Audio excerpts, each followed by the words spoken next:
Hello, everyone. Welcome to another roundtable of SuppTalk Radio. As you know, the gloves are off and anything goes. Today, we are joined by Lucas Kalin of Get Big in the 973, world-renowned reviewer, product enthusiast. We've got Juan Salazar of GainzExpress, and new to the, not the podcast, but new to the event here, we have Tyrone Favre of new History Supps. Tyrone, welcome to the fray, my friend. Well, hello. Thanks for having me again. I know that, last time we spoke, you said that something like this was going to happen, but I wasn't sure if it really was. And here we are. So I'm excited to be a part of this. So Juan, I want to start off with you, brother. You're looking lean and mean. I know when you texted me, you've lost 20 pounds or so. Yeah, I think now I'm a little over 30. I did my weigh-in. I'm at 179.8. Starting off at like 219, I want to say. It was like 219 all the way down to 179.8. I know you're in the gym actually hitting legs as well, working hard, but talk to us about the diet. What, kind of what's changing? What are you doing? All right, so my whole like macros for today, I don't go past 1,800 calories. It sounds crazy. 1,800 calories. I was used to about like 27 to 3,000. So I've been at 1,800. I don't go past it.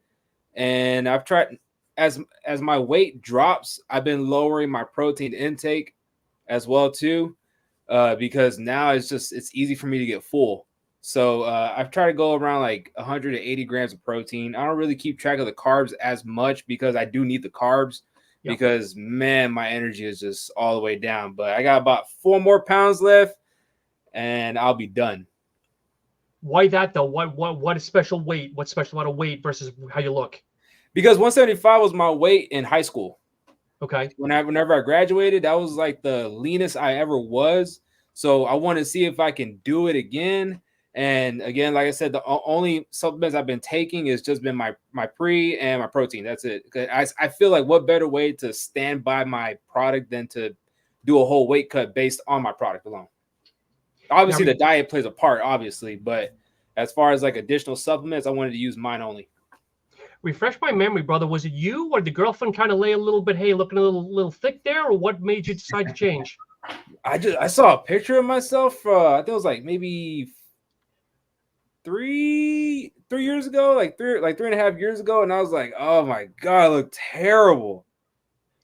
Like my whole face was just super round and I didn't even have no shoulders. It was just all I was built like a protein bottle, man. Like there was this was nothing but curves from the very top, and it was just like that. I didn't have no kind of frame.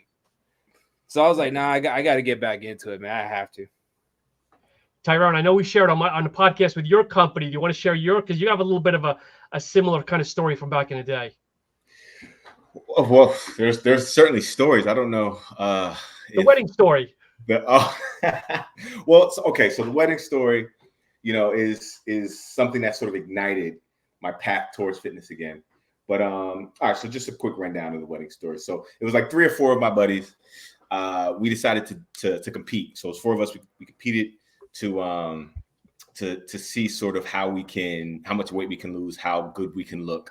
And this was like wedding season for me. So it was like pre-bachelor party, obviously pre-wedding, pre-fitting, all of that. So we gave ourselves just enough time. So I think it was about maybe 5 months, 4 or 5 months, something like that. So we gave ourselves like 3 months to get into the best shape that we possibly could. But we had a partner to do it with. So it was 2 versus 2. And whoever lost would have gotten I think it was a night out at like a casino or something like that.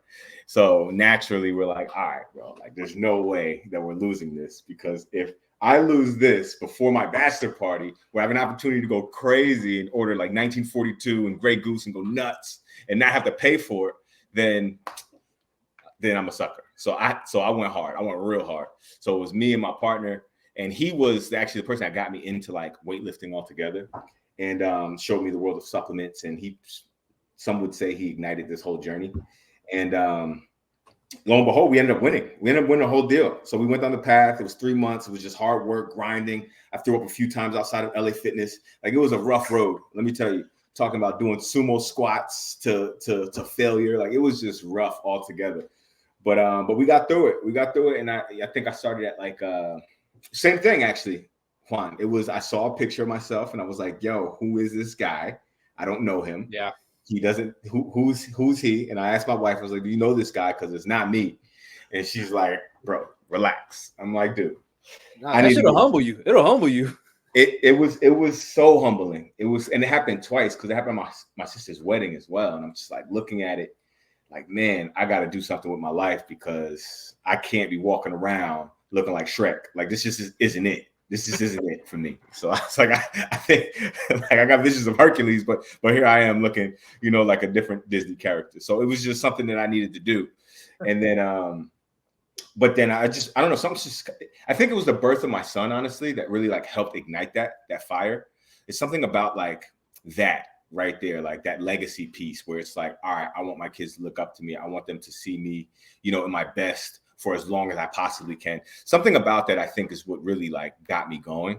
And then boom, that contest happened. And then I went from, I believe it was like 215 to 220, something in that ballpark to like 190. So, I lost a good amount of weight, put on some muscle. I only do chest, it seems like, because it's the thing that I'm most insecure about. So it's like I'm always in there bench pressing for no reason. So I was able to really get out of that mode and start that fitness journey the right way. So it was cool. And we got Lucas, the young guy here, that probably can sell cheesecake, pizza, and everything else, and not put on a pound. Unfortunately, that's not true. It's very dangerous down here in Dallas, Texas, with the food that. It's not your typical pasta. It's an assortment of a lot of good stuff. I mean, Juan can confirm that there's a lot of good stuff in Texas. I told you, Texas got food. Dangerous. So you imbibing barbecue and everything, Lucas, or what? I mean, or have you been good, or you just kind of living your good life right now, trying all the different foods? Listen, I'm trying everything right now. I mean, we'll focus on the cut down the line. Right now, it's just work, enjoy, get some good food, some good grub, maybe play a little bit of video games if I have time. Typically don't, but just chill out. I got a pool over here too, so that's nice when it's not 100 degrees. So okay. Your girl start college yet, or is she got on a break herself? No, yeah, she's going through school. She's been going through school for the last couple of weeks, probably upwards of like 6 weeks or so, and then she'll start teaching, I think, in August. So pretty soon enough. Sweet. Lucas, real quick, you said you're in Dallas, right? What part? So in between Fort Worth and Dallas, a little bit outside under DFW. So I believe that's where my business partner lives. He used to live in the Colony. Okay. He's in I want to say Fort Worth is that general area. I think Fort Worth is his mailing code. No shit. Yeah, so he's probably right there next to you. So I have to link you guys. Yeah, we definitely got to link up and connect. No way. Everybody's down in Texas. Are you kidding me? It's nuts down there. It's so dope. I went down there a few times to visit, and it was just incredible. We shot a music video, funny enough. I'll tell you guys about that later. But it was a great time down there in Dallas. That's like the hot spot, because every time on my Instagram, like I get these feeds of houses. I don't know why, but I get these homes for sale. And Texas seems to be like the hot spot. They'll show like this 5,000 square foot home, like $300,000, with a nice piece of lawn and everything else. I don't know if it's bullshit or if it's real, but it looks good. You said for 200,000? Well, it's like 5,000 square feet. I've seen like 300, 350. I was gonna say, if it's 200,000, let me know where it's at, because I won't see that here at all. Like starting price is like at 350. Yeah, that's the house price was good, but now it's going crazy now. That's still better than here in DC, man. DC, you can't find anything under like 600,000. That's decent. So expensive here. Interesting. So I'll get a couple of things out of little housekeeping today. So I had a friend, Spencer Lynn, send me some articles and stuff. So one of the things on the news that's going through is the military, whoever the governing body is thinking about adding creatine to the MREs. I heard about that. Yeah, I saw that on. I can't remember. I think I saw it on some kind of Instagram channel where they were talking about doing that. Mm-hmm. Yeah. So once again, another use of creatine. And then on the flip note, it's happened in New York, but now in Massachusetts, they're trying to pass the law 18 or older to either buy anything that builds muscle or loses weight. So even if something simple as raspberry ketones, which is the wonder, you need to actually show proof of 18 or older. In mass now, so it's spreading. It's an epidemic. Well, I guess it's been submitted. The paperwork's been submitted, but it has not been passed yet. But even like something like creatine, you got to be 18 or older to buy it. That's madness, in my opinion. So this is the Harvard thing, right? The Harvard study group or whoever, they're the one pushing this narrative, right? Around, I believe so. eating disorders. Is that the same situation? Yeah, I think so. So I'm actually surprised they got New York to pass it first because, I mean, it's right there in Massachusetts. I mean, they pretty much Harvard pretty much runs all of Massachusetts, like, let's be honest. But it's just interesting to me that that's their angle. You know what I mean? I feel as though, you know, if you're really trying to better society by eliminating eating disorders, why would you start with supplements? You know what I mean? I feel like there are way more impactful other items that you can tackle, such as the media. Like, let's start there. Let's start with social media. Like, talking about eating disorders, like, people are trying to look like other people largely in these particular situations and circumstances. So, but why ignore the biggest elephant in the room? I just don't understand that. Good, Bonnie, you say something? I was gonna say, just to piggyback off what he was saying, that's the media is the one part that you would have to get at first, because I mean, shit, how many times on my feed do I see people without a shirt on demonizing all these types of food? And I saw one, I think I sent it to you, Sean. It's this one kid that was talking about the label is wrong because it says 26 grams of protein, but on the ingredient list it doesn't show protein on there. And I'm like, I was like, there's no way you're this fucking stupid. There's no way. like so when we have people like that are always going around spreading misinformation and just trying to push their own agenda of what their eating habits are, they're trying to push it to other people. That's how you create the eating disorders. Mm-hmm. Yeah. I don't know if you guys remember, New York passed something a couple of years ago that I don't know if it was McDonald's or fast food. They couldn't serve anything bigger than like 30-ounce Cokes or whatever. I forget what the number was to try to cut down on obesity. So instead of getting, you know, a big gulp of 64 ounces, they now limit it to whatever 32, but yet they're not stopping you from going back up to the fountain 3-4 times. You know what I mean? It's just madness. Like, I don't know if there's like a bigger situation at play here that's just like trying to show that they're making some sort of headway in this particular space. But at the end of the day, it's not anything that's going to move the needle. You know what I mean? Like, that's not going to move the needle.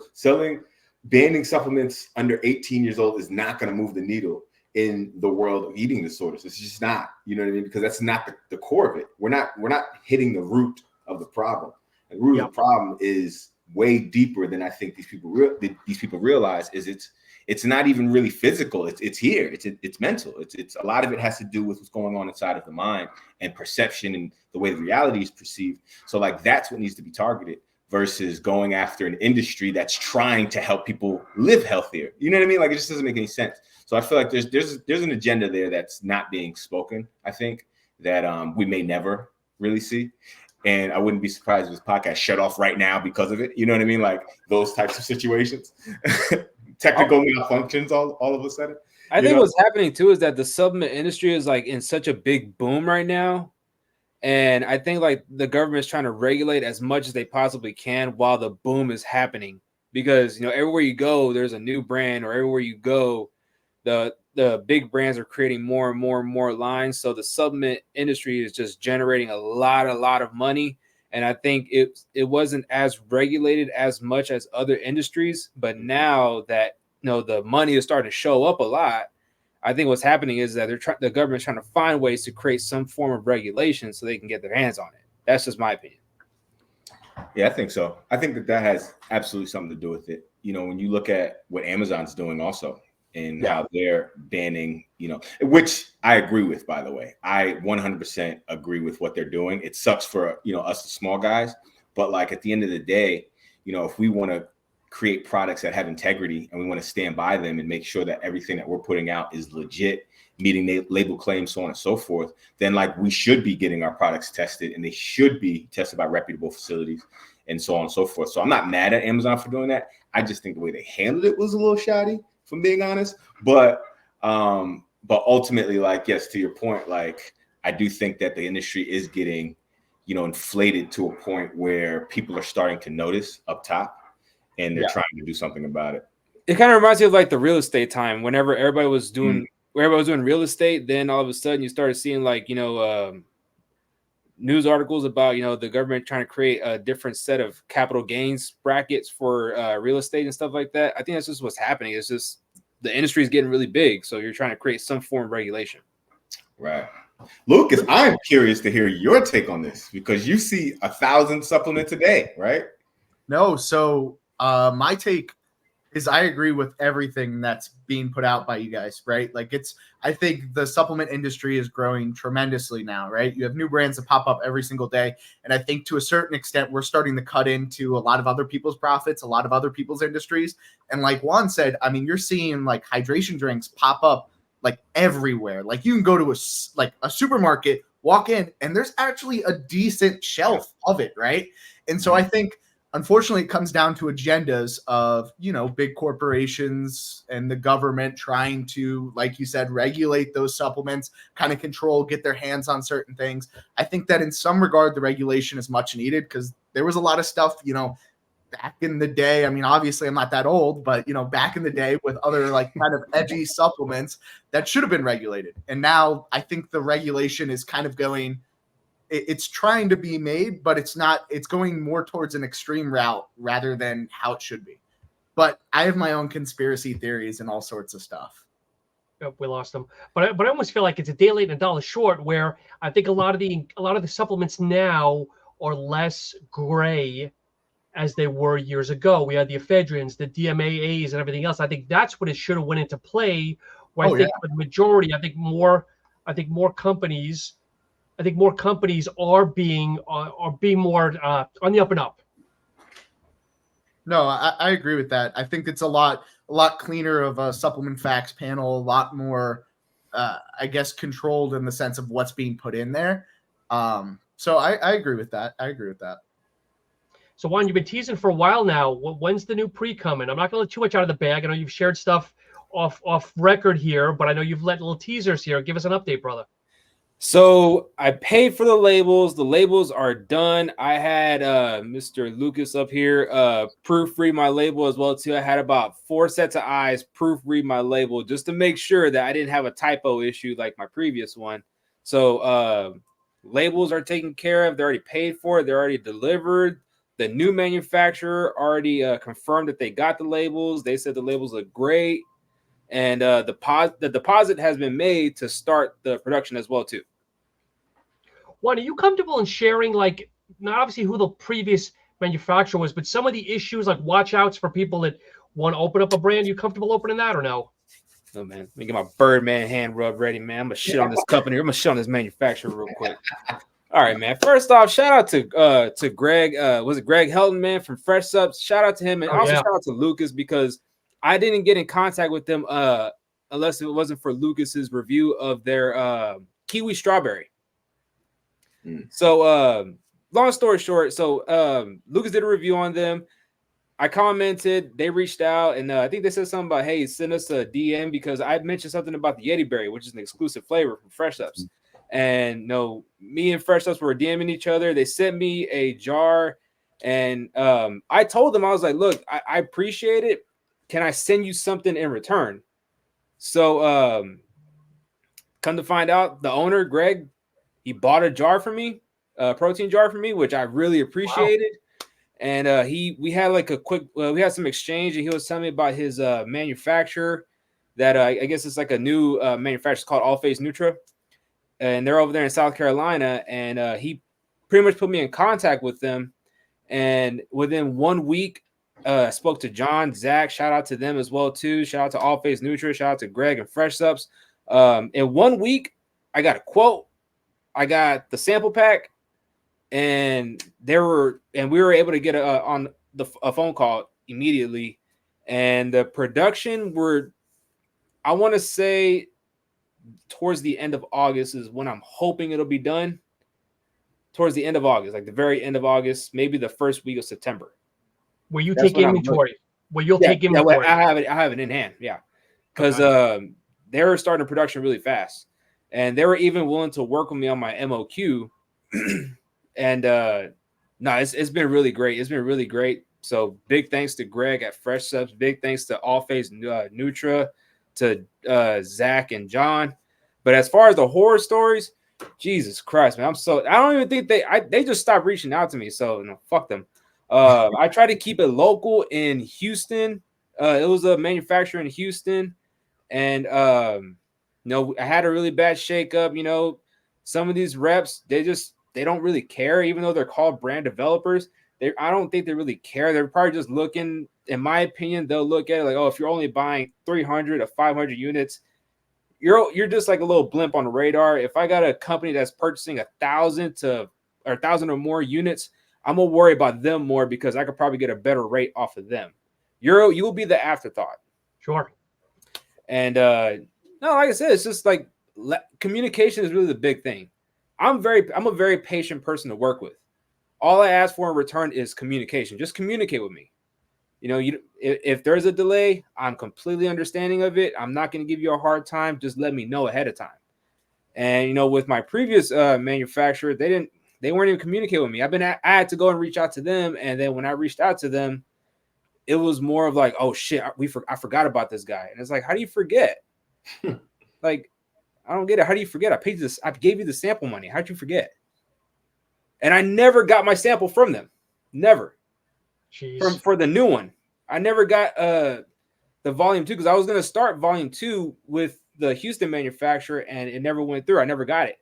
So it felt like all hope was gone. Just start fresh all over again. But then, like I said, the new manufacturer came through and I never seen so much progression move at one time. That's awesome. Tyrone, I'm sure you probably had some issues, not to open up your bag of worms, but I mean, looking for a manufacturer, because like anybody, you're starting off with a small MOQ, so you're probably having your issues, right? We didn't have that many issues. We had some with delays and such, but funny enough, Greg Helton actually he helped us start as well. He got us. Oh, cool. Some people, yeah. So my advisor, Darren, I think you guys know Darren. He got me in touch with Greg. We got on a call and we started talking. And he was actually going to do our artwork in the beginning. So he was going to do like a full scale like brand deck and our first couple of labels. But it was like right when he was launching Fresh, and then he just started he took off way faster, I think, than he thought he would, and he had no time. He wasn't responding, even like nothing. Like he just had no time, and I knew what it was. It wasn't like any hard feelings or anything. It's like I actually questioned in the beginning how he would find the time to be able to do it to begin with. I was like, I don't think he's going to have it. But lo and behold, man, and I'm just happy to hear that was sort of the reasoning, is like because he was crushing it, he was killing it. Like Fresh, from what I understand, they did like I think it was like 10,000 units sold in like 1 month. You know what I mean? It was a ridiculous launch that he had, and he's still on that. Like he's still killing it and crushing it. He just did that collab with XN Supps. There's that store, man. Like their flavors are incredible. Oh my god, it has to be one of the best flavor pre-workouts I've ever had. Well, all right, you haven't had mine yet, okay? You can't be saying all of that. All right, yeah, right. No, I'm fine. But as far as like some of the issues that we had, it was really largely a lot of delays. And communication wasn't bad. With our manufacturer, he was always responsive, but a lot of the times it was like answers like I don't have it yet. I don't have flavoring yet. Flavoring took probably a month and a half just to get delivered to the manufacturer. Flavoring alone, and then they couldn't start anything, of course, until they had the flavoring to mix it to the product. But that's where the big delay was. And then once it got in, then he was able to push through some in between some big runs. Because I mean, honestly, our MOQ was 500 units, so we did 500 units off rip, and that's peanuts for these guys. And so they squeezed us in between a couple of 10,000, 20,000 unit orders, and it was it still took another like 3 or 4 weeks for it to be completed. But I gotta say, everything came back great. Our labels came back printed perfectly. There were a couple of little minor errors, and I'm not going to point them out because then everybody will see them. But I got like 3 or 4 typos on mine. I'm not even on front on my original pre-workout. I got like 3 or 4 typos, and as much I'll take 100% blame, but that manufacturer's gonna take some blame too because they're supposed to proofread that shit.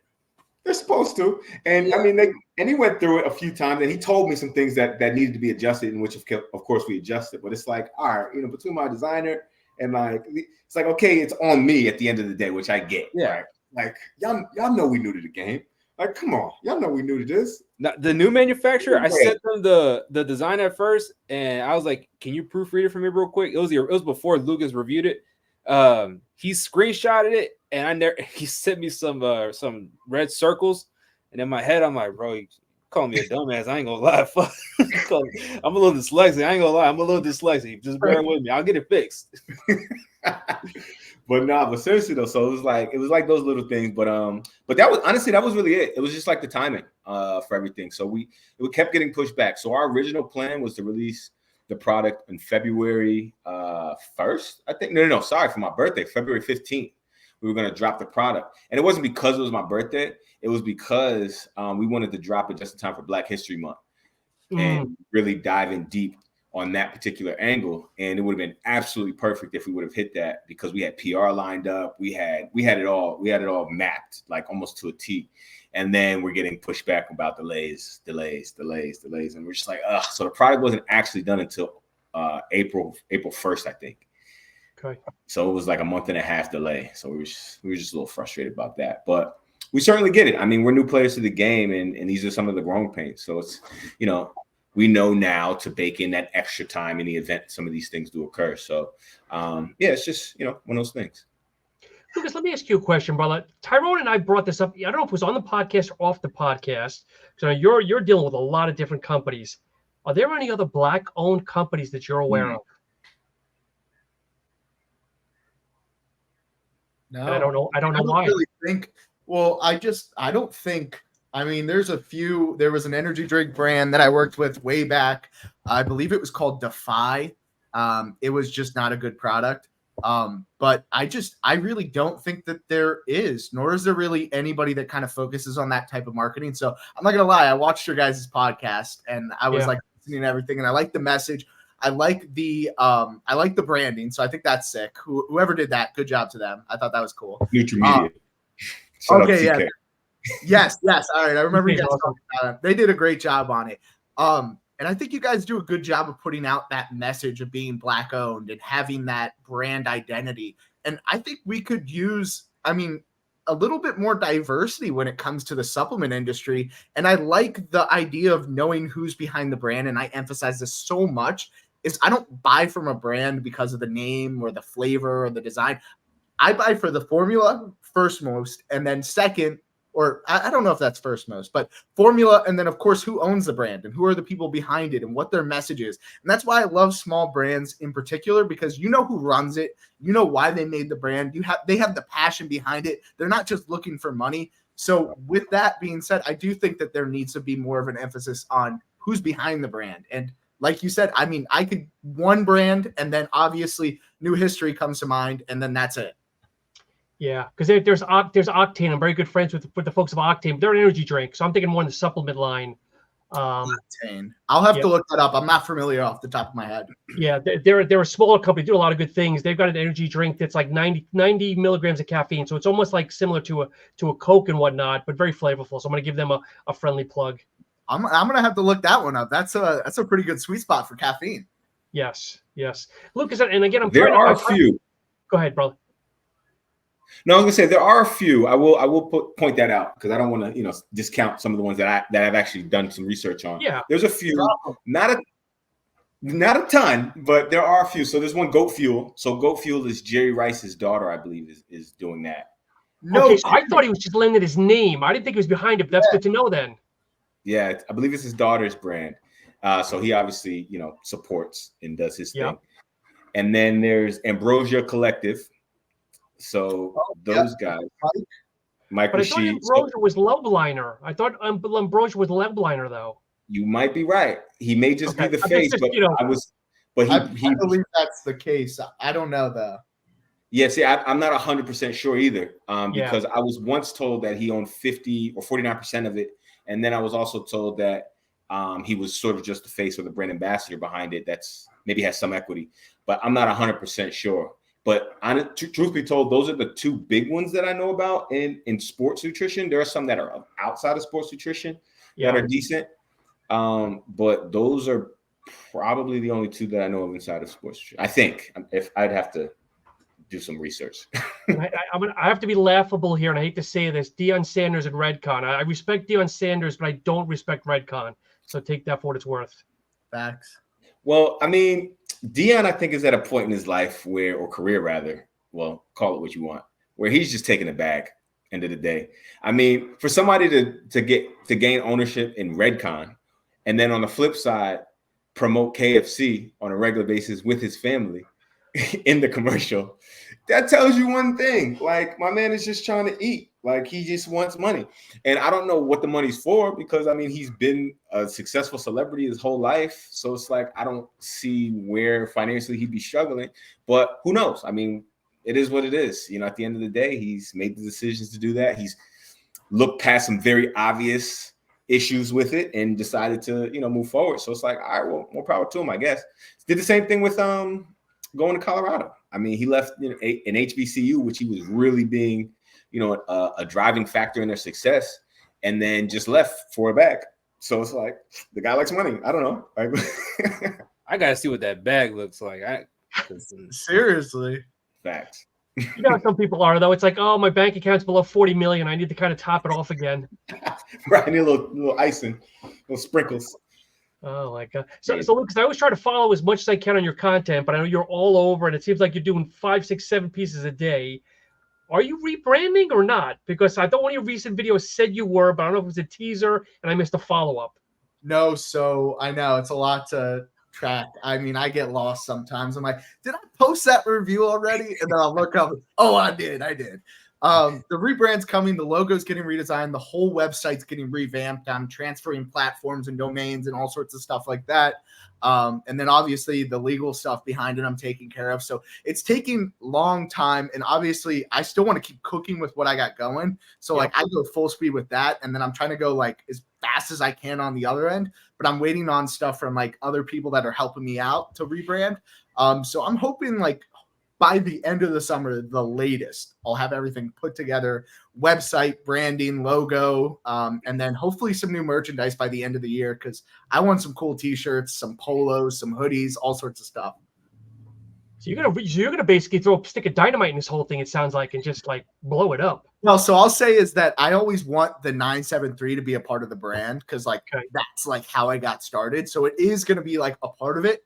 But it's going to be a little bit more recognizable, because what happened when I first started, everybody's like, what the hell is 973? And like I had to explain it, but now it's like kind of a core identity, and I'm going to make the main face a little bit more identifiable, if that makes sense. Okay, because if you want some fly wear, I'm sure Tyrone can give you some ideas here for the fly wear. Seriously, looking dripped up, man. Hey, brother, listen, I'm just always trying to create something that, I think other people would like at the end of the day, that aligns with my fashion choices, I suppose. Straight up. And Juan, you're sporting your new one. Are you gonna mass produce or what? I know you had one. I don't know if that's the one that you were promoting the other day with. Man, I ain't gonna lie, man. I was let down a lot, man. I'm never doing that shit again. Everybody wanted the barbell, and I'm over here. This is a Houston proud. Come on, man. We just went through like 2 separate storms, and Houston pulled together. And I was like, I was trying to put 2 and 2 together in my head. Like, Houston went through a lot. We pulled together as Houstonians, Houston proud. And everybody's like, get that bum ass shit out of here, man, with the barbell. And I was like, all right, man. I really like this one a lot, especially with the new logo, with the different logo style on it. Yeah, that's hard. It gives me Captain America feels too at the same time. Like, yeah. I wasn't a fan of Captain America, though. I don't know. Oh, never mind. I call Tony Stark. He'll get him out of here. If he didn't get jumped, he would have got him out of here. I always tell people that. When people watch Civil War, I'm like, nah, Iron Man had it. He just got jumped. That's just what it was. He did get jumped. I know the feeling. I got jumped before, too. I got jumped twice in my life. So I know the feeling, man. Shit didn't feel good. I can imagine. A Timberland boot to the gut. That can't feel good. But yeah, man, like this one, I'm just testing out the samples. I mean, the it's like a 230 GSM, so it's like a heavyweight cotton. Mm-hmm. And I like the designs. I wanted to keep it Astros actual steam colorway, because you know the colors are just instantly recognizable here in Houston. So, and I wanted to make it kind of like an exclusive Houston thing. So I got the other two designs. I'm still trying to test them out and get a feel of what's what before I place an order and start selling them. Why don't you do one of the pugs with an Astros hat on? I'll do one with Jackie, but not Kelso. So I don't know if you know that story, Tyrone. He's got two dogs, Jackie and Kelso, obviously from that 70s show, I think. Yeah, that 70s show. Ah, okay. As you can see who my favorite is, Jackie. There you go. Oh my God. So questions for the group here, guys. Let's throw them out. I got a question. So, Mr. Tyrone, what's the Yes, next? sir. What is the next product? Man, this is a very common question that I tend to get naturally, and I'm sure you get the same thing. Right now, so the reason why it's a challenge is because of where I think I want the brand to go. So the way that we want to formulate products moving forward is we want to have a mind and body component to almost everything that we create. So we want to have that nootropic piece to it. So whether it's a protein, whether it's a candy, whatever it is, like we want to make sure that like we're elevating to some degree that has that component that like helps with that mind and body, because we're just really big on full spectrum, right? So you can't do much without your mind, right? And then of course we're trying to feed our body. So I think that it's connected. So we want to make sure that every product has that piece. So there's a lot of directions we want to go in. We want to go in a hydrator route, which we know is super trendy. And also some people are hit or miss with that particular concept. I love it because it makes me drink more and I do actually feel a little bit more hydrated when I have it. Problem is I feel like I'm drinking it too much sometimes. And I'm like wondering if there's some sort of line from when I should be drinking it and when I shouldn't be. But I do like the idea of a hydrator, but I think I'm more sold on the idea of doing some sort of digestive health or gut health product that also has a nootropic component that ties into the mind. So I'm thinking maybe some adaptogens or lion's mane or something along those lines that can really like elevate the product that much more, because I mean, you're not really gonna, I mean, I don't think I haven't really looked that hard, but I haven't found, a digestive aid that also, helped with your focus and mental clarity. You know what I mean? Like you tend to find one or the other, but as it stands, I'm learning a lot more about this whole gut mind connection thing that a lot of people seem to know about, but I am just finding out about it. And I just think that is super cool because that just to me makes so much sense, right? Because, if we're talking about mental fatigue, we're talking about mental fog, we're talking about, just being sharp and speed to thought, all of those things, for it to start in your gut and then work its way up just shows that everything that we put into our body has a profound impact on us one way or another. That we then realize. So I think that it's just super important, especially if we're promoting to the Black and brown community, the urban community altogether. One of the biggest issues is gut health. You know what I mean? Very big issue is gut health. It's lactose intolerance. It's triglycerides, blood pressure, the whole deal. Like it's a huge issue, and I don't think it's being addressed properly and enough. So I think that's probably going to be the next play. Something that like way more people can consume, and it will absolutely level up people's days, whether they work out or not. I think that's probably going to be the play, likely. But I can go left.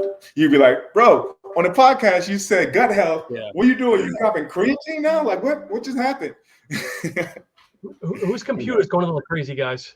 Y'all hear that? That's me. I'm sorry. Yeah, okay. I don't know. No worries. Why it's doing that. It's all good. Okay.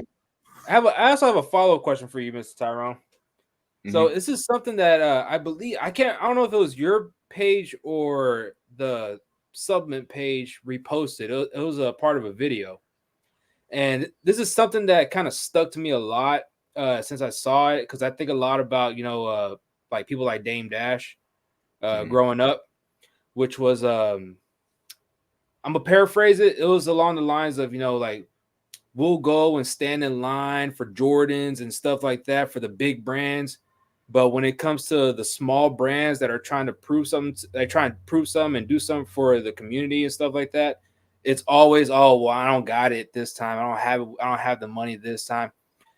Do you still feel that way since your brand has launched? Because I have my own thoughts about it because I grew up around that same kind of culture. That's why. Mm-hmm.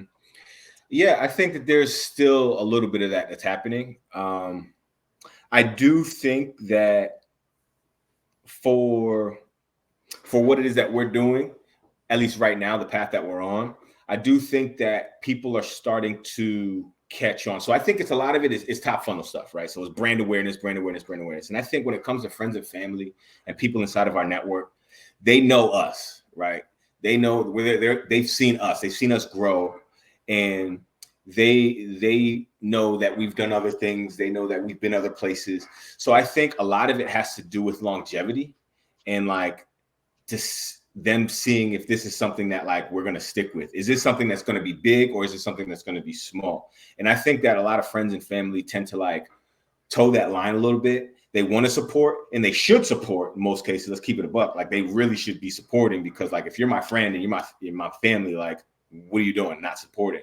But at the same time, without that particular nudge and or push, I do think that people sometimes feel like when they invest a lot of time and energy in brands and things that their friends have done, and then they find that that they're not as serious about their craft as, that they would anticipate they should be, then it's a bit of a letdown, I think. And I think people are just kind of guarded in that sense, where they don't want to feel that way about a product that they thought was going to go crazy that their friend owned, and turns out that it was just a spark, not an actual fire. So it's me sort of making excuses at the end of the day for my friends and family that I don't support. But really, though, I'm kind of that same way. I mean, I'm not proud of it, but at the same time, it's like when I see some of my friends and family, really going out on a ledge and really killing and doing their thing from an entrepreneur perspective, now I support regardless. But before, it was more or less like, okay, well, let's see where this goes. It's a bit of a preview. Like, let's see if there's a feature presentation that happens here, or to see if this thing fizzles out. So you kind of want to get to a point. I think our friends and family get to a point where they're like, all right, well, this is something that I think really does have legs. I think that, what they're doing, they're investing a lot of time and energy into it. This isn't a passion project. This is an actual business that I can see going places. And I think a lot of them are just sort of waiting until they see it outside. So I think it's all about the cosign at the end of the day.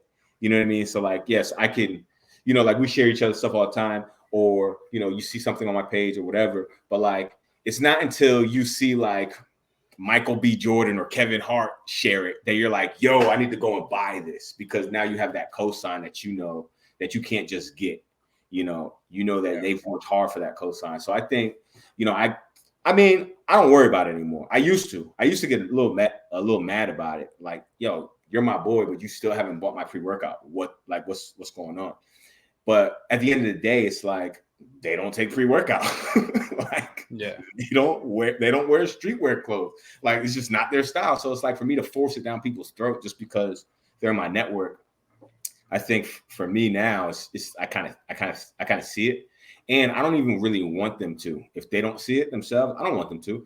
I want Dennis Johnson up the street to buy my stuff because he was like, yo, that's dope. You know what I mean? Because he's going to be way more of a supporter at the end of the day, because it's a product that he likes, and he's going to continue to repurchase. So that's just my mindset. It is what it is. It's one of those things. But it wouldn't hurt if LL Cool J was sporting one of your shirts. Hey, I can't be mad at LL. That's how FUBU blew up. Yeah, that's right. So him and Damon, they hit it off. So did you hear that story about how Damon in LL Cool, like he was really like the person that got it to where it was? Well, LL wore one of his hats in a video. Yeah, I think it was a music video. Yeah, and then they were like talking, and then he ended up getting his endorsement, and then more people hopped on, of course, and then next thing you know, FUBU is everywhere, literally. It's wild. Keep the questions coming, guys. Yeah, hold on. Let me see. I think I had one written down. I got one. I got a couple, but I'm gonna throw one at Lucas, because he's been patiently waiting up there. Okay, so this is probably one you get a lot, actually. So like, what are like the common trends that you tend to see right now, given that you're doing a lot of supplement reviews and such? start of year to now, and then towards the end of the year, like where do you see trends? Where have you seen trends go? Where are they now? And then where do you think they'll end up?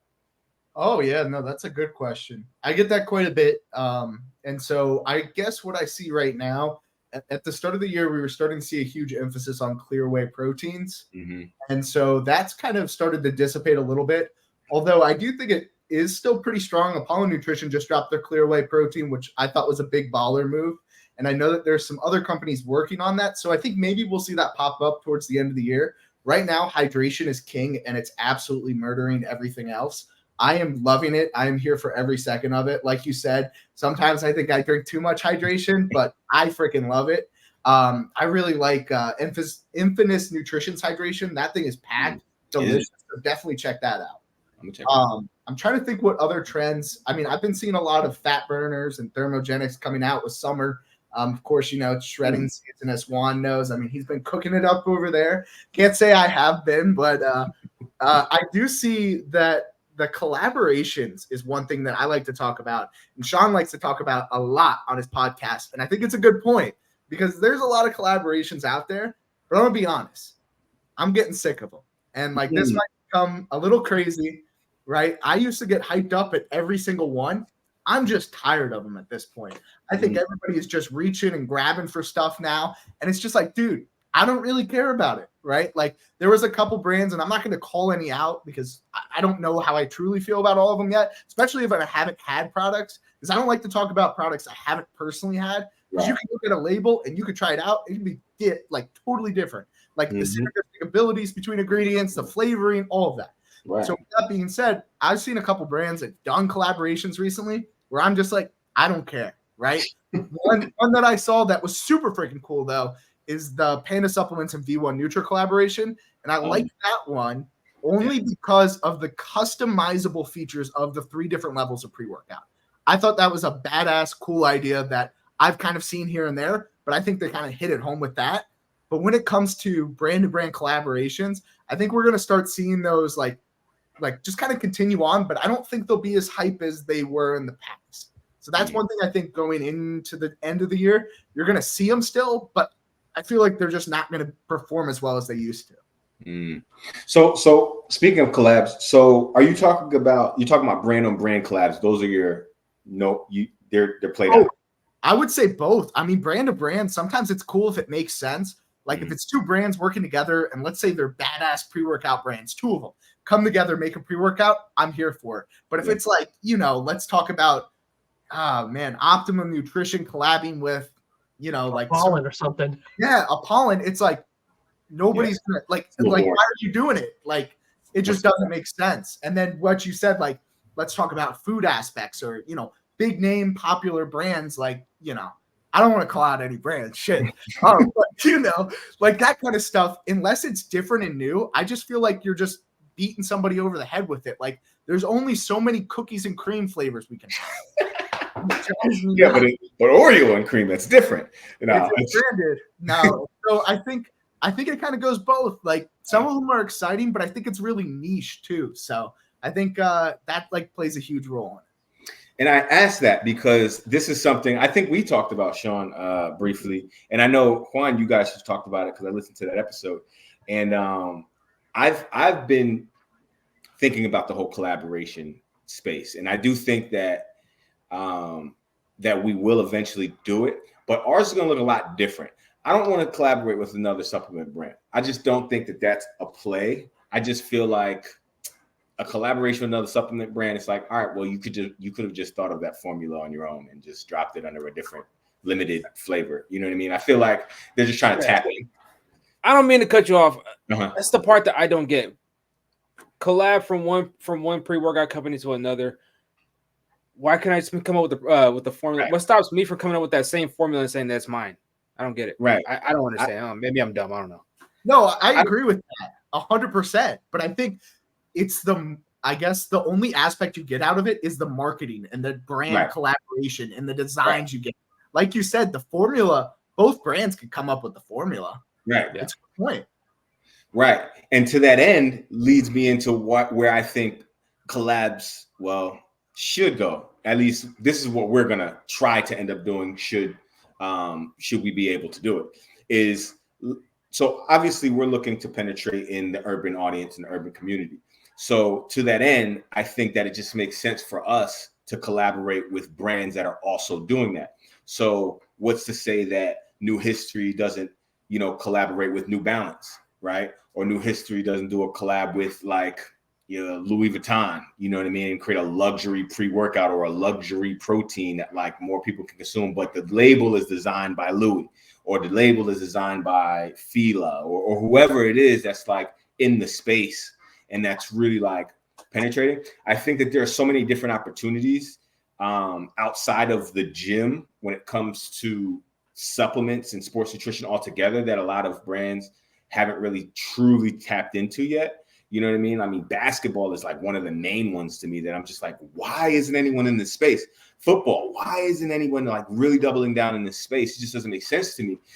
So it's like there's opportunity there to collab with an NFL team and then drop, the Ravens pre or the Ravens hydration drink. You know what I mean? There's so many different plays that I think just span outside of the world of sports nutrition as it stands today. And I think that's just, honestly, it's just because of, a lot of the players that are in the space, large players, have been in there for so long, and it's a boys club. They're just used to doing what they're doing. They're making money doing it. So why change? But then you have guys like us who come in and are like, yo, like there's opportunity under these other rocks. There are more rocks, right? Like, let's go and check them real quick. So I don't know. We'll see, I guess. So I have something to add on the end of this, and this is just a pet peeve. I just want to say, what drives me nuts is like with these typical brand collabs, like you said, the big boys up there that have been doing it forever, collabing with these like really big name, like food or dessert brands or stuff like that. What drives me nuts is when, a small brand nails the flavor better than the partner collaboration. And like, I've seen it a few times, and I'm not going to call anything out, but Juan knows exactly what I'm talking about when it comes to like, a protein powder. And I'm not going to go any farther than that. But like if a regular brand, like without this authentic collaboration, like licensing, is nailing the flavor better, I see some sort of problem with that. Maybe there's not like the full heart execution in it, or I don't know. It just drives me nuts. It's just laziness. They put a licensing company right there, and it makes it easy to identify. So there's really no thought behind it. Mm-hmm. It's gotten lazy and saturated to that point. You see it all the time. I see it all the time. And outside of supplements too, it's just they slap a label on something that, it's like, oh, this is Oreo. And it's like, in our minds, we're like, okay, I guess it's Oreo, but it must be Oreo because I see that it's Oreo. So it's got to be Oreo. I know what Oreo tastes like, and that don't taste. It really tastes like Oreo. It really don't. It don't really taste like Oreo. It's some people, they're psychologically wired. They believe what they see, and that's it. There's nothing that can tell them different. But for us that like know the game, I think this one, the cinnamon toast from Panda, that cinnamon toast tastes way more authentic to that cinnamon toast crunch cereal. And it doesn't have the licensing for it. Yep.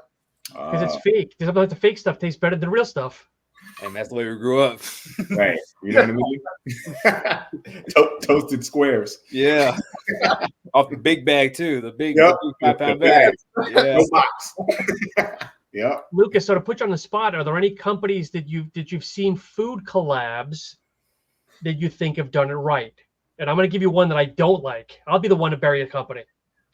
Oh, do you want me to go first, or are you going to go first? All right. Well, all right. So Axe and Sledge. Okay. I've had I forget what it's called, but it's their EAA or BCAA. And I know what you're talking about. They had a slushy formula, and it tasted terrible. And you could see like reviews on how bad it was. And then I just recently picked up their dipping dots, their strawberry banana, and that was awful. Tore up my stomach, and just it tastes like butter. And that's two that I've had from the same company. I gave them a second shot, and I hate to say it, maybe I'm unique, but I was like, do people not like? I think they just get the samples or get it, and they're like, oh, it's too late to change. You just send it without even really QCing it. Interesting. So that's a good point, because Axe and Sledge, I hear it both ways. I personally don't dabble too much in Axe and Sledge. I used to back when I was like younger, not really doing reviews. You know, I was a big Icy guy, so I got their pre-workout when it came out. Formula, terrible. And it was very simplistic. I think it was underdosed in many aspects, but you know, the Icy was like, oh shit, man. And it was not it, like you said. I mean, I thought it was okay, but I didn't think it was Icy. And so when it comes to brands that, like, I guess, authentically do it and can actually get that collaboration, it kind of depends on what you're going for. I feel like mainstream, I really haven't found any kind of brand where they hit it right on the head where I'm like, man, that tastes like that type of brownie or that type of cookie. And it's like, I think to a certain extent, you're doing unrealistic expectations, right? Yeah. Like, I did a review last week on one brand's collaboration with Hershey, right? I am a huge Hershey guy, and I'm a huge One Brands guy. They were the ones that got me started with reviews. They were the first company to send me something 2 years ago. I tried the protein bar, horrible. It doesn't taste like a Hershey's bar. It's thick. It's not like thin like a chocolate bar. It's just a collab branding. I'm pretty sure they're owned by Hershey's, by the way. So I think that's why they did it. But with that being said, I was just very unimpressed. And I was like, it's such a high expectation that unless you nail it on the head, I don't want to see it. I agree. I couldn't agree more. And I think they're also exploiting our childhoods at the end of the day too.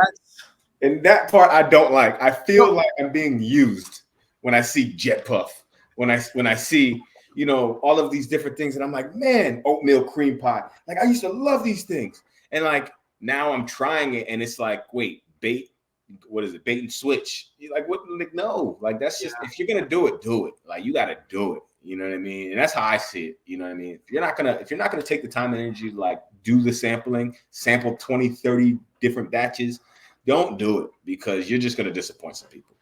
Yeah, I almost feel like when they're doing the taste test, like the bigger companies, when they're sitting around their boardroom table with 6-8 people doing their samples, and I'm like, yep.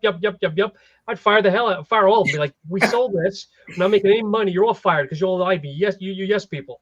They're all on salary. That's why. You know, performance-based metrics. Like, if this sells, then you get paid. Think about your family. No, seriously. You know, that's a good point. What about energy drinks, Lucas? You're big into energy drinks. Do you feel anybody's hit it on the, because some of the food, I'll say food collaborations seem to be more prevalent in the energy drinks. So that's funny you said energy drinks. I have too much nowadays. I mean, me and Juan text all the time about it too. He's like, look what I picked up. I was like, shit, bro, stop. Now I'm gonna have to go find it. And so, like, all right, go ahead, Juan. I see you. Go ahead. I want to hear this one. The one I sent you. Yeah. I've never been so disappointed in my life. I knew it. Was it never been more disappointed in my life. Oh, you got to drop the bomb. I got you right now. Talk amongst ourselves real quick. I got you. I'm gonna air them out. All right, so let's go to the energy drinks. I think that some of them are. Oh wait, is he back already? I don't know if he's from. Oh, I've been seeing this left and right. Yeah. Who owns that one? Who owns that brand? The Axe and Sledge. Bingo. Yeah. What? That's great. Yeah, I know. I am a grape connoisseur, and no, you're a grape gobbler. I'm the grape gobbler. I love grape. I love grapes so much. And when I saw this, I was like, I had to go pick it up. I've never been so disappointed in my life. Never. And you had to step foot in a GNC for that. That's even the worst part. You made me go to a GNC. Like, man, come on. Out of all places. I feel like I was the one that told you about that, so I feel personally responsible for that. I can't believe it, man. It even says grape soda. Like, I love grape soda. You know what this tastes like? I'm gonna give you a hint. It tastes the C4 grape popsicle tastes better. Oh wow. Are you an energy drink guy, Tyrone, or no? Are you an energy drink guy? See, every now and again, I'll pop one. So if I'm in the mall and a GNC pops up and I happen to pop myself in because I need a new pre-workout, in which case I can never find anything that I like when I'm in there. But it's not shocking. I'll grab one. Yeah, it's right. I'll grab one, but it's more or less a fleeting like, okay, I need a little boost. Let me grab something. And I think the last one that I had was Ghost's strawberry margarita. I think it was. and it wasn't bad. Strabango, maybe Strabango, I think it is. Is that what it? I thought it was something margaritas. No, it's Strabango Margarita. It's a collab with Max. Yeah, that one. Yep, that one. Yeah, it was pretty. I thought it was decent. I didn't think it was too bad. Yeah. Okay. Dude, those were hot when they came out and they got rid of them the first time. I had a whole case. I had people DMing me and like asking to buy a can for like $60. And I was like, dude, just give me I was like, how long have you followed me? Well, I followed you for a year and a half. All right, give me your address. I'll send you one. I don't care. I was like, they're good, but I'm not like, I gotta save this for years. Right. You're better than me. I'm a bag chaser. Wire me the money. Bag chaser. Venmo. I got Venmo, PayPal. Yeah. Yeah, Tyrone, because I don't know if you follow Vitamin Shop, because we're in a Vitamin Shop brand that every weekend they do a $1. They pick like a $1 energy drink of the weekend. Some of them are good, some of them are bad, and I always wind up going and stocking up for 6, 8, 12. I know these guys do it also. Well, this weekend, funny enough, it's like you talked about, Tyrone. It's goat fuel. Oh, is it? That's what they're doing? Yeah. Yeah, I think they're exclusive to Vitamin Shop, if I'm not mistaken. I think you're right. I think they did a collab with them. And I know ABE is just done one too, if I'm not mistaken, right? A collab or exclusive? I don't know if it was. I don't think it was exclusive because I'm pretty sure they're also in GNC. But maybe they did certain lines. Or there's something there. You talking about all black everything? Yeah. Now, so this is weird, but you can't find all black everything. I cannot find all black everything, like the actual energy drinks. I can't find them in Vitamin Shop and any Vitamin Shop. I can't find them nowhere. I think they cut back on all their distributions. I don't know if they're redoing it somewhere else or if they're doing direct to consumer. I know they have them on Amazon, but I can't find them at all at a Vitamin Shop. I believe they're redoing them, Juan. Okay. Yeah, I was gonna say I could talk to Darren about that, but I think that I know that they're talking about doing a massive rebrand. I don't know what that's gonna look like, but that's I think their grape soda is incredible. I love their grape soda. Oh my god. Yo, quit glazing, man. No, their grape soda is incredible. I'm gonna do a video of the best grape flavored drinks because you should. I got this one. I got the all black everything. I got the Gorilla Mine. All I'm missing is Lost and Found. Bro, great. Yo, you have to do that, and you guys send me. I got you. The hood loves grape soda. That's the hood. That's what the hood go for. Grape drink. You understand what I'm saying? That's my pre-workout. My new flavor. It's gonna be great. Yeah. Yeah. But Tyrone, I don't know if you're aware of this. I tried to explain this to Juan. There's two types of grape. There's grape soda. There's also grape soda that's almost like tart, like a Welch's. Yeah. So there's the grape drink. Well, there's a couple. There's a grape drink, grape juice, and grape soda. So I call it purple. Purple. Yeah. It covers all bases. And if we're going way back, it's just purple. It don't even got. Yep. It's just, it got purple, red, green. Yep. Those are the Kool-Aid days. You know, we didn't know the flavor. We just knew the color, and that's what we were making: sugar, Kool-Aid, water. The way I saw it was, I don't need it to taste like grape. I wanted it to taste like how I imagine the color purple would taste. Exactly, like an icy, like a big old, you know, one of them quarter water, and then the icy. Yes, I know. I'm there. We in the same place right now. Yeah, that was my childhood drink growing up. So yeah. Well, Lucas is young, but do you guys remember like the little 4 ounces? They were clear with the little foil top you pop. The quarter waters. Sugar. Yeah, the little barrels. Yeah. Yeah, those are quarter waters. I'm not that young. I remember those. It's like a New York thing. They're like 10 cents each back in the day, honey. You know, just said, go buy one, honey. You were good today. Go buy one. Thanks, Mom. Right. Every bodega, you get your little Flintstone push-up pop, and then you got your little quarter water. Yeah. Get your bag of chips for 25 cents, and you were good. Man. Oh man, the good old days. God, I'm aging myself. You know, not that anymore. Oh man. Any other questions, guys? Or it's been a great conversation. Oh, here he comes. I got one for Lucas. Lucas, what is phase 3? Do you have a phase? Is there a phase 3? And if there is a phase 3, any idea of what it could be? Wait, remind me what phase I'm on. You're on phase 2. You're on phase 2. Dude, that's what I thought. And then you're like phase 3, and I was like, shit, I must have misposed something. I missed the phase. I missed the phase. Propose to Mary. I mean, I'm sorry. Oh, that's coming. That's coming. We won't get into that. But phase 2 soon, right? Next couple of months, like I said. Phase 3, I think there is plans for that stuff down the line. But I'm a big guy about opportunities, and I feel like when stuff comes, if it's right, it's right. If it's wrong, it's wrong. So I'm big into gut, but obviously planning. So like I already have stuff planned out to like mid 2025 already for what I'm doing with my stuff. But like I feel like you're implying like I do my own supplement brand, and that's not it, if that's what you're implying. But no, I was just curious to know if like is there a phase 3? Because I don't know if I know phase 2 is part of you moving to Texas and the rebrand, but does it stop at phase 2, or do you have like a phase 3 like collab? He's gonna do a collab. The Lucas flavor with somebody. So that would be cool. The Let's Go flavor, that would be fire. No, but with that being said, like look at it like a fork, right? There's many different ways I can go after like phase 2. That's kind of where it is. So there is a phase 3. Do I know what phase 3 is exactly right now? No.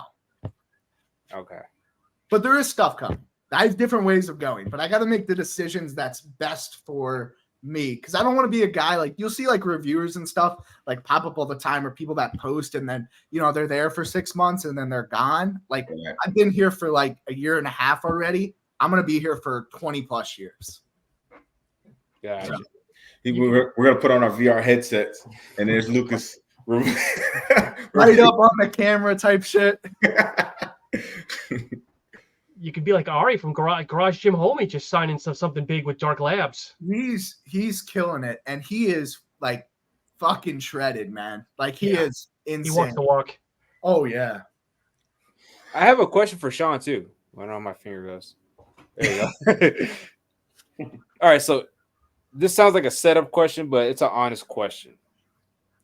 So during your podcast with Dave and Robic, okay, Bare Knuckle, yep, would you ever consider having like a company that has the white label products on there just to grill them? Can I tell? Okay, so I actually thought about this recently. Bringing like 3 or 4 of them on at once, but not letting them know, like having them all pop up, start talking, bring up the formula, and be like, do you guys recognize this? Wow. It's like the Spider-Man meme. Yo.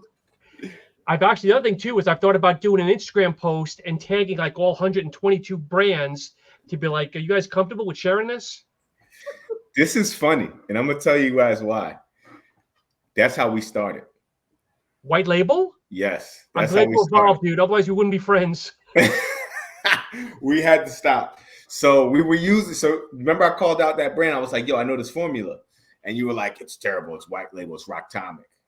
Yep. Yeah. I'm sorry to drop that name, but that's what we're using. We were using them. For 2 years, 3 years. But it got to a point where it was just like, yo, we couldn't do it anymore. It was just, they were nickel and diming, and it was just the next level of like, okay, it was a fork in the road for us. It was like, all right, we can keep doing this and like not really sell anything because we're not respected in the supplement industry at all, or we can create our own brand and like really just dive in deep on what we know we can do. So that's what we decided to do, of course, with the help of Darren and some other players. But let me tell you, our V1 of all of this was called Revolutionary Supplements, Rev Supps. Shout out Rev Supps. We were on a path, and we were killing it from we were starting to become more recognizable in the space. We recognized fitness, hip hop intersection wasn't really there, so we were trying to create that, and it was starting to take hold. But like it just, I met Darren, and he was like, "Dude, you got to get out of this. Like, what are you doing? You got 3,000 people that have your exact formulas. Like, why are you doing it this way?" So he just kind of like opened my eyes up to the world. Grass was a lot greener on the other side. He's like, let's do something that's hyper targeted towards what you want to do. So I'm bringing all this up because the minute you posted that, I was like, I know that formula. We sold that formula. We called it Annie Up, and it was just it was a subpar at best pre-workout that like really didn't do much. You need about 5 scoops in order for it to be effective. You know what I mean? And it was super underdosed. We just didn't know what we didn't know. at the time. But they did have one product though that was actually decent. Had dynamine in it, and it had like 7,000 grams of citrulline, dynamine.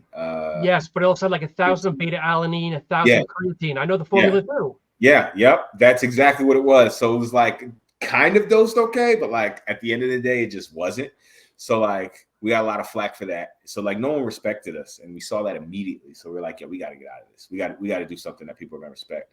And like that's exactly what Darren said. He was like, yo, you give this to anybody and ask them to review it, they're gonna laugh directly into your face. So you were making sales, but were people also like me creepers commenting, going, "Hey, what a crappy formula," or no? Not as much as you would think, honestly, because I think that because we weren't like a major player, like we weren't in the same spaces that everyone would find, you know, your traditional pre-workout. So like we were getting a lot of people that were just trying it and didn't truly know the game. So like it wasn't until we actually got a review by a guy that reached out to us on TikTok. He was like, yo, I found your pre-workout. Can you send it to me so I'll do a review on TikTok? But beware, it's an honest review. And I think he said that like off rip because he knew he was going to shred it apart. Yeah. But I'm kind of glad he did because he kept it real. Like he was like, yo, like it's a little bit underdose here, underdose here, underdose here. You know, but ultimately, you know, it's a 3 out of 5, I think is what he gave or something like that. So like taste wasn't great, but it had that nootropic feel, which is why we called it a nootropic and not a pre-workout. Because the dynamine hit so hard with that formula that like you did feel locked in, but everything else was just so underdosed except for citrulline. And the funny thing is, I've seen that anywhere from $29.99. I've seen companies go $59.99. I'm like, are you kidding me, dude? You know what they're charging? Rock it's like $7, right? It's like $7 your cost or something. That's probably what they pay. Yes, but they're marking it up and selling it to the wholesalers or to the brand owners for $21. $21 is selling it, and then plus shipping because it's drop shipped. Shipping comes in around like $12. I don't know how, but it does. And that's fulfillment. And then they charge another $2 for fulfillment. And then they charge credit card processing fees. So after everything's said and done, you're paying about $45 for just to get that product out of the door per. So it's like there's no money here. Like there's nobody's paying $50 for this. They're gonna pay 30 tops, and you're gonna lose money every time. I'm gonna be honest too. This doesn't sound crazy. Tyrone, maybe you might agree. Sean, you might agree. Lucas, you might know as well too. There really ain't no money in the supplement industry whenever as an owner. Not yet. Well, not yet. It's not until you scale. You got to get those costs. I think even with the scale, I don't think there's that much money into it. I think a lot of the money comes from other sources. What do you mean? As far as like the supplements, because of raw material costs and everything like that, the prices are high. And you can scale, and the more you scale, the less your price is per item as far as manufacturing. But I'm starting to think there really ain't that much money in the supplement industry as far as a profit goes.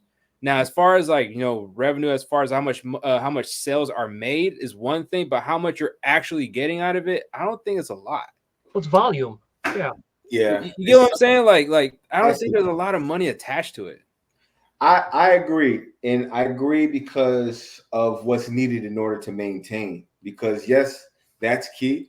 But like if you just sold straight up cost of goods and sale and your customer acquisition cost was essentially zero, then like a lot of money. We're talking 67% margins in some cases. But to acquire customers in this space is very, very hard. And like it's very expensive too. So if you're trying to do that at scale and you have to build that out over the course of a number of years, and once that's built and you have that, then maybe after like 10 years, it may become, you know, profitable over the span of all the products that you then have.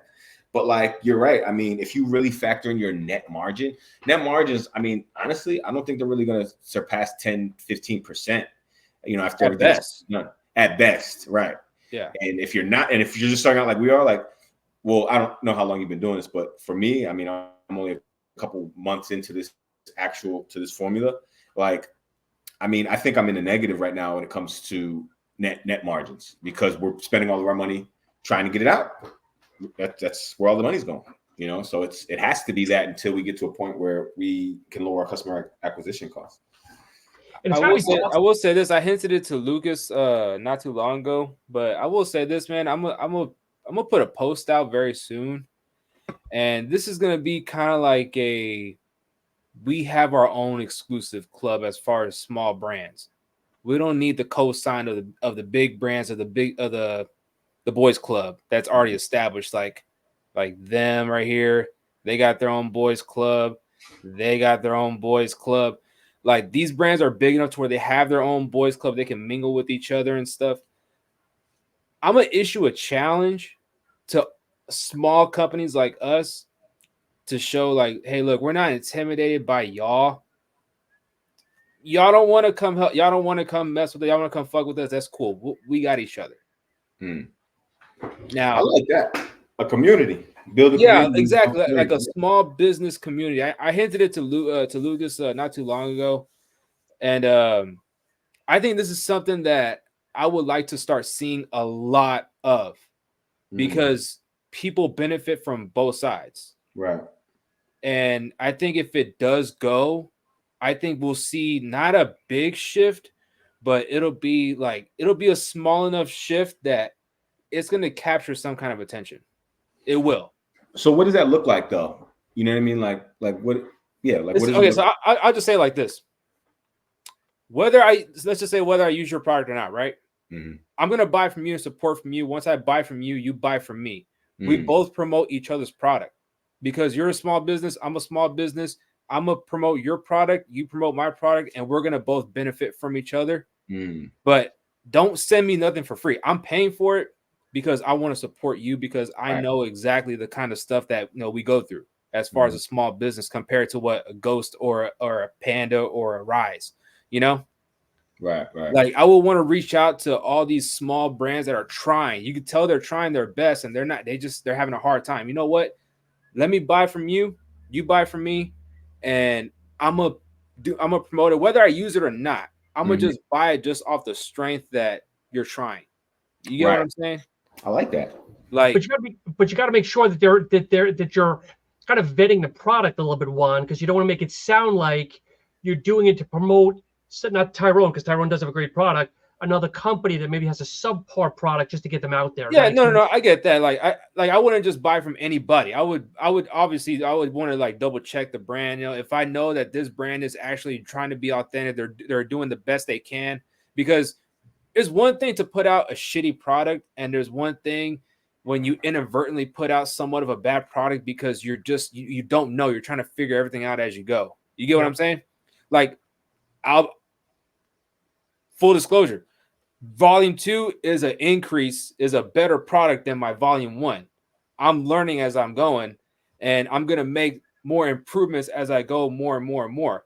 So that's kind of like an example, But I think there needs to be more small business communities like fucking with each other and supporting each other and saying, hey, you know what?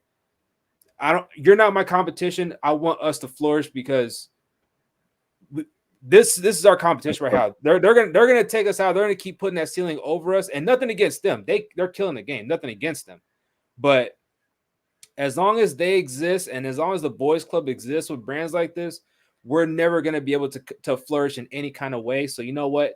Let me help you out. Let me help you out, and you help me out. I agree, man. I think that's super dope. I think it's definitely something worth exploring and see where it goes. Yeah. You know what I mean? The supplement small business exchange. The consortium.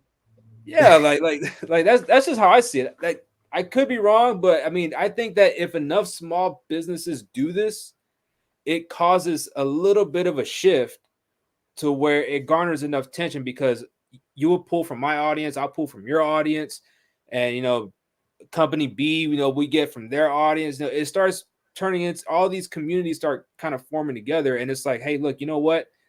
Yes, we all share this. We all sell the same product, but our brands are so different that it's easy to identify what our stances are and how we identify ourselves as. Yeah. You gotta remember that too, Ron. I know exactly what you're saying, but those companies behind you, they started small like you guys, and they eventually got to where they are. So that's what we can hope for both of you. Yeah, but I have my own theories about certain brands like this. I have my own theories about them that they started off small, absolutely, but I think their marketing, I think their success, a lot of it has to do with their marketing. Whereas a lot of times we start seeing like a lack of community building within like the companies, like within the brands. There's not really much community, like genuine community. Yeah.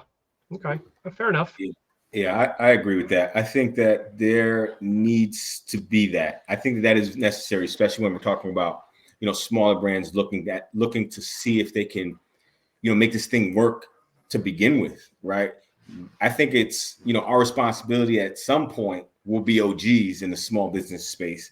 And when we are OGs, then it's our responsibility to make sure that the young homies coming up, that they have some sort of launch pad in order to get their product off if they're serious about it. And there needs to be some sort of vetted products, but all that will come with time. You know what I mean? We'll start to know, and we'll get a beat and a pulse on these people and figure out if they're doing it for the right reasons or not.